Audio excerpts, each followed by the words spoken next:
Queridos irmãos e irmãs, esta é a série Santos do Brasil e chegamos no último episódio.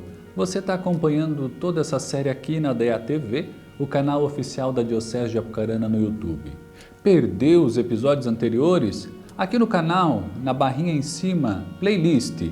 Clique lá, você vai encontrar uma pasta Santos do Brasil. Maratone, acompanhe todos os episódios. Não perca nenhum para que você possa conhecer quais são esses homens e mulheres que doaram a sua vida, que vivenciaram o Evangelho e por isso mesmo, pelo seu testemunho, chegaram às honras dos altares.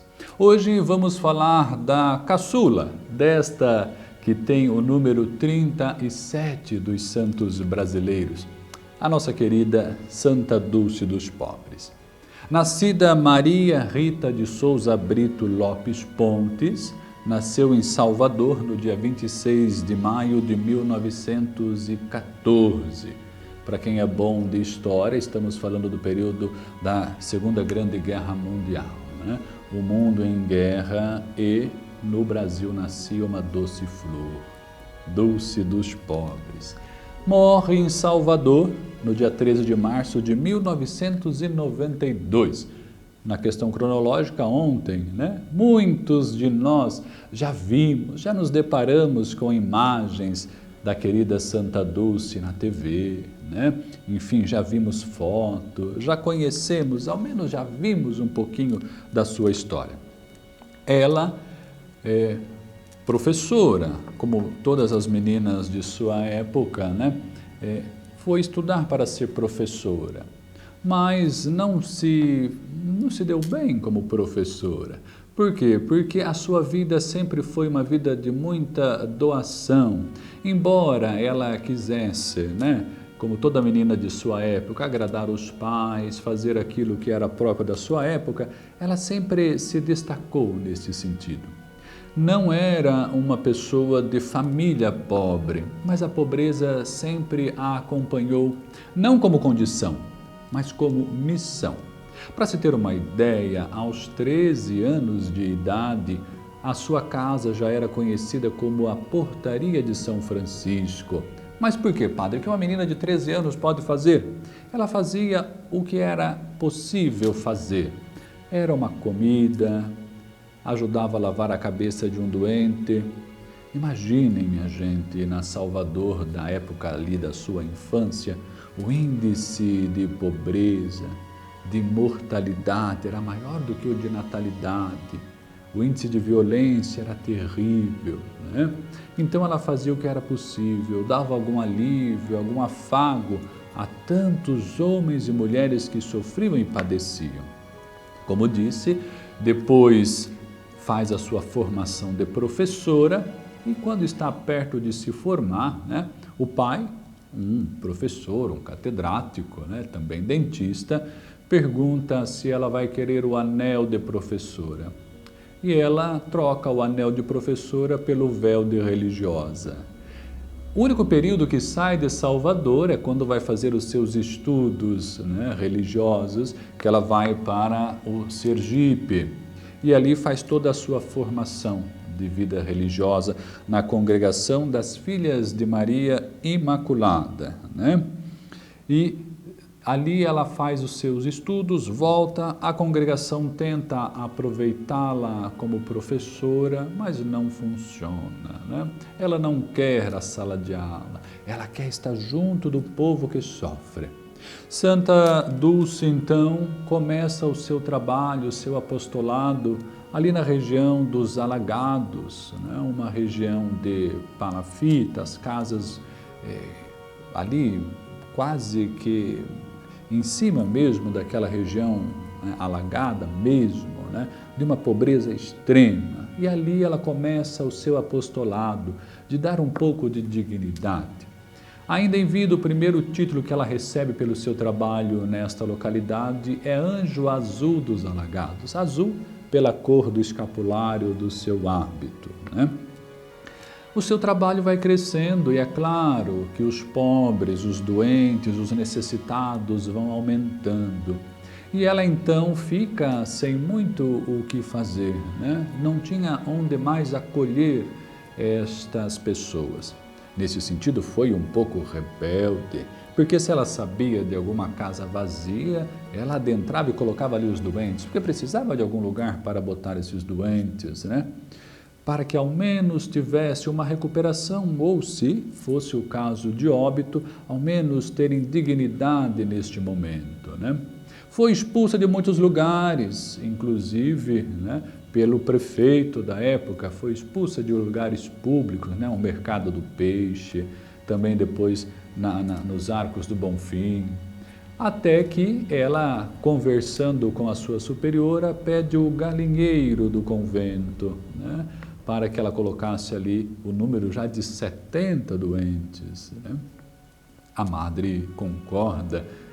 Em volta de Santa Dulce tem muita lenda. Se conta que quando a madre foi perguntar onde estavam as galinhas, ela disse, já está na barriga dos pobres, virou canja, né? Tem muita lenda em torno de Santa Dulce, mas é a primeira vez no mundo que nós temos de um galinheiro um hospital.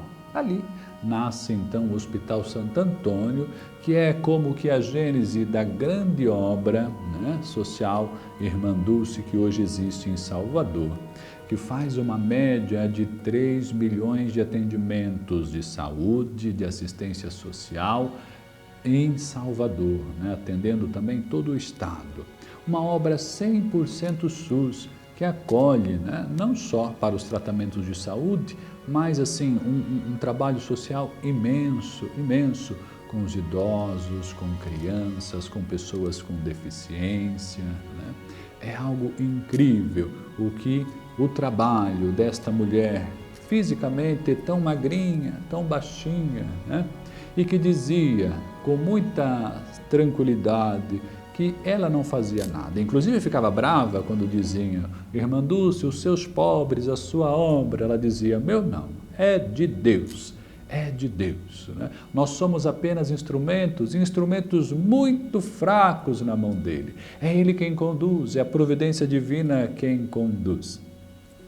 A vida de Santa Dulce foi uma vida toda doada. Chegou ao ponto dela ser o próprio retrato da mendicância. Para os pobres ela não tinha nenhum problema de pedir, né? Inclusive muitas vezes foi humilhada por isso, né? É famosa a história de que quando ela estendeu a mão para pedir uma doação na feira, né, para os pobres, o feirante cuspiu em sua mão. Ela limpou a mão e disse, esse é para mim, agora me deu dos pobres, né? Vejam que mulher audaciosa, que mulher audaciosa. Ao mesmo tempo de uma fé profundíssima, devota de Santo Antônio, né? Devota da Virgem Maria. Santa Dulce nos mostra que quando nós temos fé em Deus, quando nós acreditamos, né, na missão que o Senhor nos confia, nada nos para. Porém, não somos nós que realizamos. É Deus que usa da nossa fraqueza para que a obra possa acontecer. Tanto que após a sua morte, suas obras só fazem crescer. Não dependiam dela, mas ela mostrou como se faz. Não dependiam dela no sentido de ser ela quem fazia, mas ela mostrou que Deus realiza quando temos a coragem de nos lançar.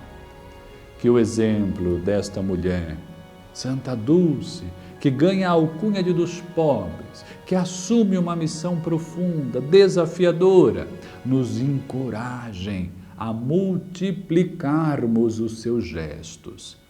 Ela não sonhou nunca em construir um hospital, ela nunca sonhou em ser canonizada. Ela viu a necessidade, ela enxergou nos mais sofridos o rosto de Cristo e fez o que estava ao seu alcance. Que nós também possamos ser multiplicadores do jardim de Santa Dulce, que possamos com ela aprender a olhar a necessidade do irmão como se nossa fosse, a olhar os mais empobrecidos, seja qual for a pobreza, material ou espiritual, com o olhar de Cristo. E possamos ser aquele que estende a mão, possamos ser aqueles que façam um afago. E ela dizia, né? Amar ao próximo como a si mesmo não é só dar um pão, não é só dar um leite. Porque a gente não quer só isso. Se é para amar como a gente mesmo, é para fazer como se estivéssemos fazendo para nós. Então que possamos olhar o outro como o olhar de Deus. Fazer para o outro aquilo que gostaríamos que fizessem para nós. Não termos nenhum problema ou dificuldade de pedir ajuda quando necessário, mas também de ajudar quando temos condições de ajudar. Que Santa Dulce, que em tudo na sua vida viveu o amor e a doação, interceda por cada um de vocês. O Senhor esteja convosco e Ele está no meio de nós. Por intercessão de Santa Dulce dos pobres, desça e permaneça sobre cada um de vocês a bênção do Deus Todo-Poderoso, Pai, Filho e Espírito Santo. Amém.